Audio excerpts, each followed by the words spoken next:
جماعت احمدیہ لیسوتھو میں جلسہ یوم خلافت کا انعقاد۔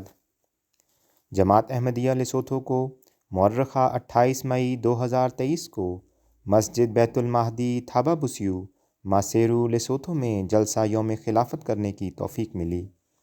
جلسہ کا آغاز صبح 11 بجے تلاوت قرآن مجید و ترجمہ اور نظم کے ساتھ ہوا۔ اس کے بعد پہلی تقریر مکرم ناپو انٹیڈی عمر صاحب نے خلیفہ اور احمدیوں کے درمیان محبت کے عنوان پر پیش کی۔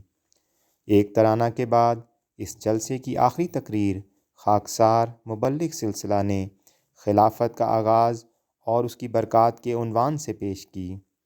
اس پروگرام کے بعد سوال و جواب کی نشست ہوئی۔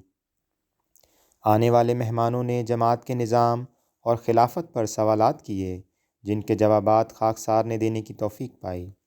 پروگرام کا لوکل زبان سیسوتو میں بھی ترجمہ کیا گیا۔ نماز ظہر و عصر کی ادائیگی کے بعد تمام احباب جماعت کو ظہرانہ پیش کیا گیا۔